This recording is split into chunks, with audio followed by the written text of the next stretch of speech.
যে কোরআন আল্লাহ তাআলা বলেছেন ফি ঈশাতির রাজিয়া, এমন একটা জীবন দেওয়া হবে এদেরকে যে জীবনটা হবে সুখময় জীবন, যে জীবনটা হবে শান্তিময় জীবন, যেখানে ঘুম থাকবে না, যেখানে সূর্যের তাপ থাকবে না, যেখানে রাত হবে না, যেখানে আপনাকে কোনোদিন বুড়ো হতে দেখা যাবে না, যেখানে আপনার শরীরে যেগুলো অপ্রয়োজনীয় চুল যেমন মুছ, দাড়ি, বগলের এবং যৌনাঙ্গের এই সমস্ত চুলগুলো সেদিন থাকবে না। আপনি তরতাজা জোয়ান হয়ে থাকবেন। কোনো দিন মানুষেরা জান্নাতে ঘুমাবে না এবং কোনো দিন মানুষেরা জান্নাতে মরবে না এবং কোনো দিন কোনো নিয়ামত তাদের চোখের সামনে থেকে অভাব হবে না। এই কোন হায়াত এবং কোন জিন্দেগি আল্লাহ তাআলা দিতে চাইলেন আপনাকে? তো তার লেখাটা কি ফি ঈশাতির রাজিয়া, এমন একটা জীবন আপনাকে এর বিনিময়ে দেওয়া হবে যে জীবনটা পেয়ে আপনি খুশি হয়ে যাবেন, আপনি সুখী হয়ে যাবেন, আপনি আনন্দিত হয়ে যাবেন। তাহলে এই জীবনটা কার সঙ্গে বাধা আছে? ইসলামের সঙ্গে বাধা আছে। ইসলাম শুধু মুখে মুখে বললেই হয় না, ইসলামের কিছু আনুষঙ্গিক জিনিস আছে, সেগুলোকে মানুষকে মেনে রাখতে হলে তাকে মুসলমান বলা যায় এবং সেই লোকটার কাছে ইসলাম আছে এটা মানা যায়। শুধু শুধু মুখে দাবি করার নাম ইসলাম নয়। ইসলাম কার নাম? সোজা কথাই বলছি, গোটা কোরআন মাজিদটার নাম ইসলাম। বুঝতে পেরে গেছেন সবাই? বুঝেন না? বুঝতে পারলাম না।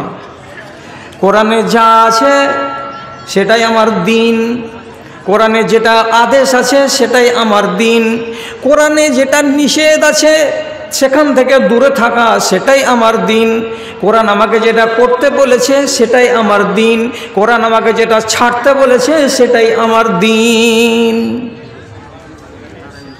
এই কে আছে রে? এই কে আছে এখানে?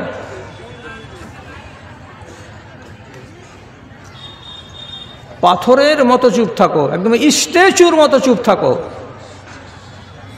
আওয়াজ যেন শুনতে না পাই আমি কাউরি। তো এর বিনিময়ে যেমন আল্লাহ আপনাকে সুন্দর একটা বিনিময় দান করবেন, তা আপনাকে এই দুনিয়াতে আরামে সুখে এই দিনকে নিয়ে বাঁচতে দেওয়া যাবে না। তার জন্য আল্লাহ তাআলা এক গাদা দিনের দুশ্মনের মাঝখানে আপনার মতো দিনদারটাকে খাড়ো করে রেখেছেন। যেদিকে তাকাবেন দুশ্মন, যেদিকে নজর দিবেন এই দিনের দুশ্মন দেখতে পাওয়া যাবে। আর এই দুশ্মনদের হাত থেকে নিজেকে বাঁচাতে হবে, নিজের ঈমানকে বাঁচাতে হবে আর বাঁচিয়ে কবরে যেতে হবে। তাহলে আপনার জন্য কি আছে? ফি ঈশাতির রাজিয়া। কতটি দুশ্মন আছে আঙুলে গুনেছেন? কতটি দুশ্মন আছে জীবনে কোনো আলেমের কাছে কি জেনে নিয়েছেন? আপনার দুশ্মন কয়টা? আপনার দুশ্মন মানে আপনার ঈমানের দুশ্মন কয়টা? আপনার দিনের দুশ্মন কয়টা? কে কে আপনার ঈমানকে লুটে নিতে পারে আর কে কে আপনার ঈমানকে আপনার কাছ থেকে ছিনিয়ে নিয়ে আপনাকে নাঙ্গা করে দিয়ে বেঈমান বানিয়ে কবরে পৌঁছে দিতে পারে? এমন দুশ্মনগুলো কে কে আছে জানেন? জানি না। জানি না তো ভালো করে শুনে রাখেন। এক নম্বর দুশ্মনের নাম হচ্ছে ইবলিস শয়তান। ওর হাত থেকে ঈমানকে বাঁচাতে হবে। ও সব সময় লেগে আছে আপনার ঈমানকে লুটে আপনার ভোল্টেজটাকে কমাতে। আর যদি কমাতে পারে তাহলে নিজের সঙ্গী বানিয়ে নিল, কিয়ামতের দিন জাহান্নামে যখন যাবে তখন আমার মতো জাত ভাইগুলোকে হাজার হাজার লক্ষ লক্ষটা সাথে করে নিয়ে যাবে। এই জন্য পহিলা নম্বর শয়তান হচ্ছে আমাদের জাত দুশ্মন। আল্লাহ কোরআনে বলে দিয়েছেন, ইন্না শায়তানা লিল ইনসানি আদুউম মুবিন। একটা মানুষের যদি নমাজ নষ্ট হয়ে যায় তাহলে ও রসাতলে গেল। নমাজ লোকটা পড়ে কিন্তু লোকটার নমাজটাকে নষ্ট করে দিব আমি কিংবা আর কোনো মানুষ, এক কথায় নমাজটাকে বরবাদ করে দিতে পারলেই ইবলিস শয়তান খুশি। তো ইবলিসের কাজ আপনার শত্রুতা করা। তখন আল্লাহ তাআলা কোরআন মাজিদে বলছেন, দেখো তোমার ইসলামকে তুমি বাঁচাবে কেমন করে তো চিন্তা করো।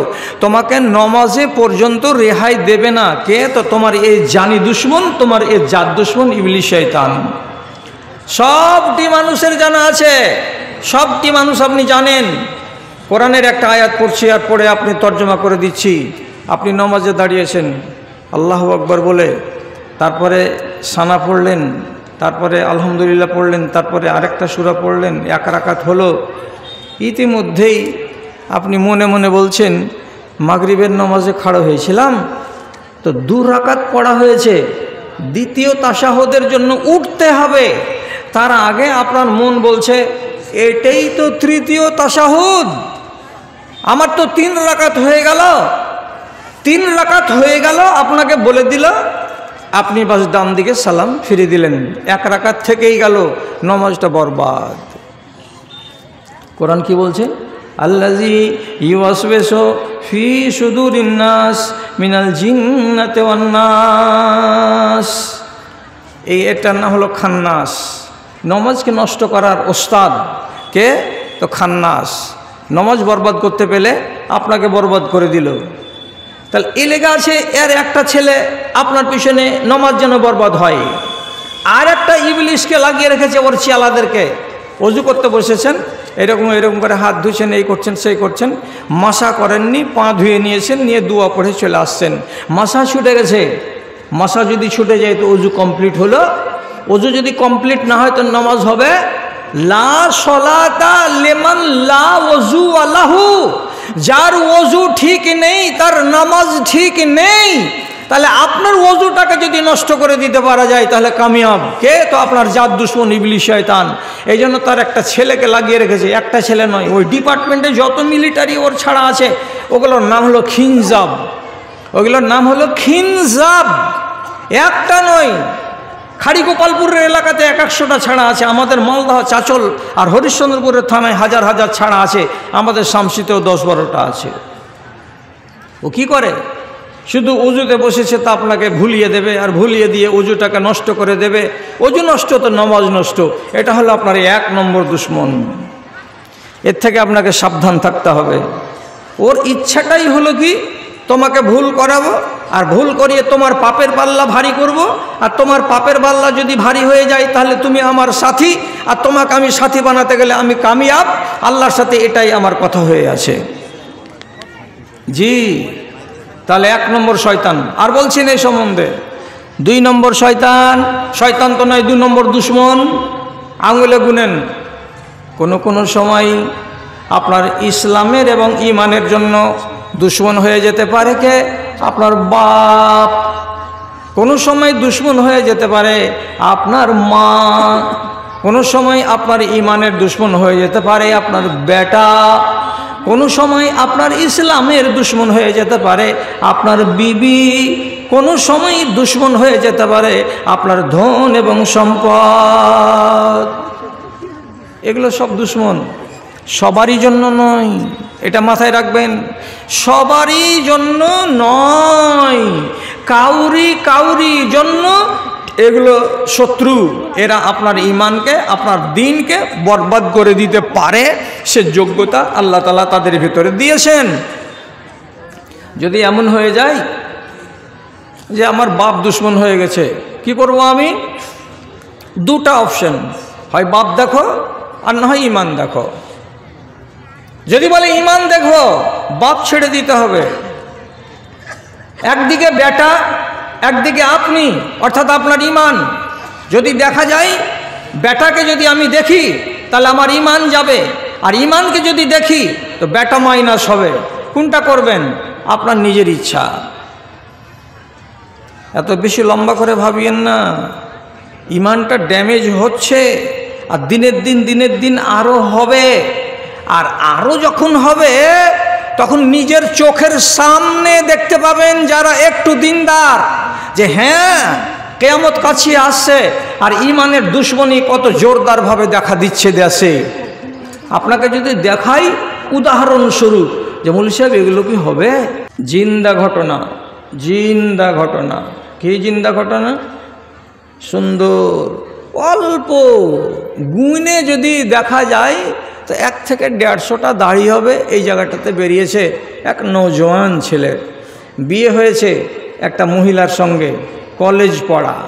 বিয়ে টিয়ে হওয়ার পর 3 থেকে 4 দিন পরে যখন বউটার পা হাত সোজা হয়েছে শ্বশুরের বাড়িতে, তখন একদিন হাসতে হাসতে নিজের স্বামীকে বলছে, হেই জুয়ান মানুষ আর দাড়ি রেখেছ থুতনিতে, এই বয়সে কেউ দাড়ি রাখে? যখন বয়স 40 হয়ে যাবে তখন দাড়ি রাখবা, এখন কিছুদিন একটু চিকন চাকন করে মুখখানা রাখো, মানাই না তোমার চেহারাতে দাড়ি। হেট লোকেরা থাক। 2 দিন গেল, 3 দিন গেল, আবার ওই স্ত্রীরা একই কথাই বলছে, হ্যাঁ দাড়িগুলো কুটকুট করছে তোমার, আমাকে ভালো লাগে না, তুমি দাড়িগুলোকে কামিয়ে দাও তো, চেহারাটা দেখে খুব সুন্দর লাগবে। অনেক ছেলে আছে বউয়ের গোলাম, আর অনেক ছেলে আছে কি বউয়ের গোলামিকে মঞ্জুর করে না। বউ আছে ওর নিজের ইমান নিয়ে, আমি আছি আমার ইমান নিয়ে, যদি আমার ইমানে বাটা দিতে আসে বউ, তাহলে বউ নয়। আল্লাহ জি 8 দিন 10 দিন 15 দিন হলো, কিছুদিন পরে শ্বশুর বাড়ি বেড়াতে গেল, তো খানা আগিয়ে দেয় না এই বউতে। আওয়াজ দিয়ে বলছে শালিকে যে তুমি কেন খানা দিচ্ছ? রোজিনা কয় যে দিদি বসে আছে বারান্দাতে, কেন রাগ করে? আরে তা আমার উপরে রাগ কি আছে গো? আসতে বলো আমার কাছে, কি রাগ হয়েছে? তো বলছে রাগ তুমি জানো না নাকি? তোমাকে দিদি কয়দিন কহে, তুমি বুড়া মানুষের মতন করে থুতনিতে দাড়ি থুয়েছ, দাড়িটিকে তুমি চাংড়া মানুষ কাটতে পারো না? আমার বহিনের বয়স তো এখন 14 থেকে 15 বছর হলো, আর তোমার বয়স তো গুনে এটা কত হবে, 22 বছর বয়স হবে। এরকম ছোকরার ছোকরি বয়সের ছেলেপিলে কে চাচারকে মতন করে দাড়ি রাখে? বলছি এই লেগে হরতাল করে আছে? বলছে হ্যাঁ। এই কোচা আমিও হরতাল করুন, বাড়িওয়ালি যদি তুলে খেতে দেয় তো খাবো, না তো না খেয়ে তোর বাপের বাড়ি থেকে যাবো। খেয়ে দিবি না দিবি না? কত জিদ মেয়ে ছেলের শক্ত হয়। আল্লাহ তুমি রেহাই দিও। বেলা কেটে গেল কিন্তু নিজের স্বামীকে খেতে দিতে এলো না। বাড়ি এলো, আসার পরে ফোন করলো। কোনখানে ফোন করলো? সরাসরি দিল এ বোম্বাইয়ে IRF এর ম্যানেজারকে ফোন করলো। আর IRF এর ম্যানেজারকে ফোন করে বলছে আমি নায়েক সাহেবের কাছে একটা ফতোয়া নিব, দয়া করে আল্লাহর ওয়াস্তে ফতোয়াটা দেন, মা ওনাকে দেন আমার মোবাইলটা। জাকির নায়েকের ফতোয়া কত কড়া আপনারা জানেন তো? ভারতবর্ষের ব্যাংকে চাকরি করতে পারবেন? পরিষ্কার ওনার কথা যে হারাম, ব্যাংকের চাকরি চলবে না। ঘুষ দিয়ে চাকরি নেওয়া যাবে? হারাম, ঘুষ দিয়ে চাকরি নেওয়া যাবে না। ওকে যখন ফোন করেছে এইরকম এরকম ব্যাপার, আমার স্ত্রী আমাকে বলছে দাড়ি ছাড়ো, আর না তো ও আলাদা হয়ে যাবে, কি করতে হবে? ওখান থেকে খবর দিল স্পষ্ট ভাষায় যে ওই বাড়িওয়ালিকে বাদ দিয়ে দাও, এ বাড়িওয়ালি তোমার ইমানের দুশ্মন, আগামী দিনে আরও বড় আবদার করে বসবে, সেই দিন তুমি ওর আবদারকে মেনে নিবা, আর তারপরে তোমার ইমান আস্তে আস্তে ড্যামেজ হবে, ওকে বাদ দিয়ে দিতে পারা যায়। দলিল আছে বাদ দেওয়ার। আর যখনই বাদ দিয়ে দেওয়ার কথা শুনে নিল, বাড়ি এসে দেন আন দেয়ার তালাক। যা তুই তোর বাপের বাড়িতে যা, আর দাড়ি চাষা লোক যেখানে পাবে ওকে বিয়ে করে থাকবা। জি, তাহলে অনেক সময় এরা কি হয়, শত্রু হয়ে যায়। বাঁচাবেন কি করে? ত্যাগ করে দেন ওকে। আমি আপনাকে সঠিক কথা বলছি, যেই বেঈমান শয়তানটা রাসূলুল্লাহর কাঁধের উপরে উটের ভুঁড়ি চাপিয়েছিল, তারই বেটি, দুশমনের বেটি উম্মে কুলসুম রাদিয়াল্লাহু তাআলা আনহা ঈমান আনছে। ঈমান আনছে তো 2 ভাই, বাপ তো মরে গেছে, 2 ভাই এখনো বেঈমান। বোন লুকিয়ে লুকিয়ে ঈমানদারি করছে বাড়িতে। শেষ পর্যন্ত রাসূলুল্লাহ যখন হিজরত করে চলে গেলেন মদিনা, তখন মক্কা থেকে 14-15 কিলোমিটার দূরে একটা ফাঁকা জায়গায়, যেটা মদিনা যাওয়ার রাস্তা, এই জায়গাতে চুপচাপ দাঁড়িয়ে আছে। চুপচাপ কোনো একজন সাহাবী চলে যাচ্ছিলেন, তো বলে বাবা তুমি আমাকে মদিনা নিয়ে যাবে? হ্যাঁ যাব। মদিনা নিয়ে যাবে বলে যখন আরমান করলো, তখন বলে যে হ্যাঁ নিয়ে যাব। তো উকবা বিন আবি মুইতের মতো জল্লাদের মেয়ে উম্মে কুলসুমকে পৌঁছে দিল আর এক মুসলমান সাহাবী, কোথায়? তো মদিনায়। আর যেমনি মদিনাতে গেছে, সাথে সাথে রাসূলুল্লাহ বলছেন ইযা জাকুমুল মুমিনাত ফামতাহিনুহুন্না, মুসলমানেরা তোমাদের কাছে মক্কা থেকে যদি কোনো মেয়ে ছেলে হিজরত করে চলে আসে তাহলে ভালো করে যাচাই করো, ভালো করে বাছাই করো যে মেয়েটি আসলে ইমানদার না ইমানদার নয়। ধোঁকা দিতে পারে তোমাদেরকে আর আমাদেরকে। যাচাই করো, এই যাচাই করো কথাটা যখন হলো, তখন সাহাবায়ে কেরাম ওই মহিলাকে যখন জিজ্ঞাসাবাদ করতে গেল তখন চোখের পানি নামিয়ে বলছে, আমি আল্লাহর ওয়াস্তে রাসূলুল্লাহকে ভালোবেসেছি, আমি আল্লাহর ওয়াস্তে আল্লাহকে ভালোবেসেছি, আমি আল্লাহর ওয়াস্তে দিন কবুল করেছি। আমার দুটো ভাই আছে, তারা এখনও বেদিন, আমার বাপ বেদিন হালাতে মরে কবরে চলে গেছে, কিন্তু আমি আল্লাহ পাকের নবীকে মেনে নিয়েছি, আমি তার উপরে ঈমান এনেছি, অতএব আমাকে তোমরা সন্দেহ করিও না। যখন মনে মনে ভাবলো এরা আমাকে হয়তো ঘুরিয়ে পাঠিয়ে দিবে না কি হবে না কি হবে, তর্ক চলছে, কথা চলছে, এমন সময় 6 দিনের দিন ওর 2 ভাই, এক ভাইয়ের নাম ওয়ালিদ, এসে মদিনাতে হাজির। রাসূলুল্লাহকে বলছেন, আল্লাহ পাকের রাসূল, আপনার সাথে আমাদের চুক্তি হয়ে আছে সুলহ হুদাইবিয়ার মাঠে। কি চুক্তি? কোনো একটা বেদিন যদি মক্কা থেকে মদিনা চলে আসে আপনি ফেরত করে দেবেন, আর কোনো একটা মুসলমান যদি মদিনা থেকে মক্কা চলে আসে আমরা ফেরত করে দেব না। আপনার চুক্তিতে লেখা আছে, কথাটা আছে না নাই বলেন তো? রাসূলুল্লাহ বললেন, হ্যাঁ লেখা আছে, কোনো লোক যদি মদিনা থেকে মক্কা চলে যায় তো তোমরা তাকে ফেরত দেবে না, হ্যাঁ লেখা আছে। আর মক্কা থেকে কোনো লোক যদি মদিনা চলে আসে তো আমরা ফেরত করে দিব সেই লোকটাকে, হ্যাঁ এটা কথা লেখা আছে। রাসূলুল্লাহ বলছেন, আপনার শর্ত অনুযায়ী, চুক্তি অনুযায়ী আমাদের বোন পালিয়ে এসেছে মদিনায়, আমার বোনকে আপনি আমাদের হাতে তুলে দেন, আমরা আমার বোনকে নিয়ে বাড়ি চলে যাব। রাসূলুল্লাহ শুনতে পেলেন, যাওয়ার পরে মেয়েটাকে ডাকলেন, ডাকার পরে বলছেন, উম্মে কুলসুম, তুমি আমার উপরে ঈমান এনেছো, আল্লাহর উপরে ঈমান এনেছো? হ্যাঁ। তুমি আমাকে বিশ্বাস করো? হ্যাঁ। তুমি কি ঈমান দিল থেকে এনেছো, যে একেবারে খাঁটি ঈমান যাকে বলা যায়? জি। আচ্ছা, তোমাকে তোমাদের ভাইয়ের সঙ্গে ফেরত করে দিচ্ছি, মক্কা চলে যাও ফিরে। তখন মেয়েটি বলছে, আল্লাহ পাকের রসুল, একটা মেয়ে ছেলেকে আজমাইশের মুখে ফেলিয়েন না, এ ভাইয়েরা যখন জানতে পারবে আমি ঈমান এনেছি তখন আমাকে মারবে, আর আমাকে মেরে আমার দিন ছুটিয়ে দিবে, আর আমাকে আমার বাপের ধর্মে আবার নতুন করে দীক্ষিত করবে, আমার ঈমান আমার বুকে রাখবে না। আপনার পায়ে পড়ি, আপনার হাতে ধরি, আপনি আল্লাহর ওয়াস্তে আমার ভাইদের সাথে আপনি আমাকে পাঠাবেন না। এই জোরাজোরি চলছিল, এমন সময়তে আল্লাহ রাব্বুল আলামিন এই আয়াতটাকে নাজেল করলেন, আর করার পরে বলছেন, খবরদার খবরদার হে নবী, কোনো মেয়েকে যদি পরীক্ষা করে জানা যায় যে সত্যিকারী ঈমান নিয়ে এসেছে, তাহলে তাকে খবরদার দুশমনদের খপ্পরে ফেলে দেওয়ার জন্য ফেলে দেবেন না, ঠেলে দেবেন না, তাকে রদ করবেন না, তাদের সাথে পাঠিয়ে দেবেন না, এটাকে আটকিয়ে রাখতে হবে, আটকিয়ে দিবেন, খবরদার পাঠাবেন না। রাসূলুল্লাহ যখন আয়াতটাকে শুনলেন, জানলেন, মানলেন, তারপরে বাইরে এসে 2 ভাইকে ডেকে বলছেন, ও ভাইরা তোমরা শুনো, এমন একটা মহিলা হিজরত করে এসেছে যে যেই মহিলা তার নিজের 2 ভাইকে চায় না, তার বংশকে চায় না।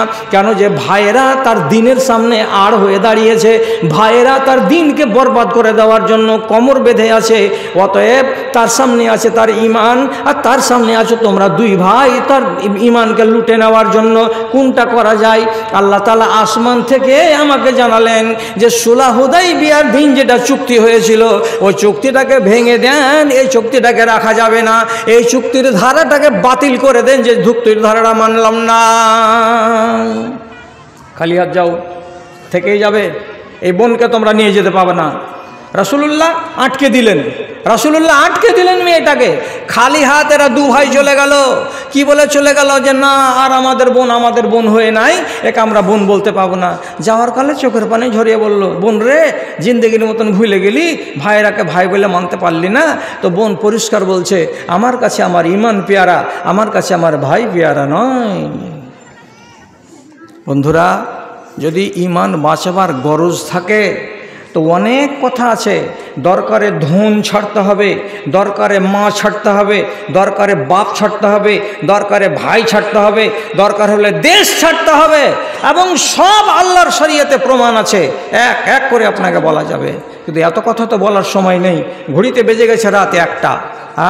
এইবার কয়েকটা কলম মনে হয় দিবে নাকি, আর তারপরে ফের আবার হয়তো বলতে বলবে নাকি, আল্লাহ জানে। উঠিয়েন না, উঠিয়েন না, উঠিয়েন না। ডাক্তার কসিমউদ্দিন। এটা কে দিয়ে গেছে? ডাক্তার কসিমউদ্দিন। এটা ডাক্তার কসিমউদ্দিন দিয়েছে। ও 10,000 টাকা আমার হাতে দিচ্ছিল আমার বন্ধু ডাক্তার কসিমউদ্দিন সাহেব। উনি আমার হজের সাথী। তো উনি আমার সাথে গল্প করতে করতে বললেন, এটা আপনার হাতে দিব নাকি? যে আমি বললাম যে মাওলানা নাজিমউদ্দিনের হাতে জমা দিয়ে দরখাস্তটা করে দিতে হবে, আমি সেটা পরে পেয়ে যাব। তো উনি দিয়েছেন 10,000 টাকা। মাশাআল্লাহ, আলহামদুলিল্লাহ, জাযাকাল্লাহ। আল্লাহুম্মা আইয়িদহু বিল ইলমি ওয়াল হিলমি ওয়া যায়্যিনহু বিল ঈমানি ওয়াত তাকওয়া ওয়া লা তু'রিজু বিল ফিতানি ইয়া রাব্বাল আলামিন আমিন বিরহমাতিকা ইয়া আরহামার রাহিমিন। এটাকে আচ্ছা, মাশাআল্লাহ। মাওলানা নাজিমউদ্দিন সাহেব মাদ্রাসার এখন নাজেম নাকি কিছু নাই, মাদ্রাসার খাদেম, নাজেম নয় খাদেম। হ্যাঁ, 5,000 টাকা। এখানে কতটি আছে?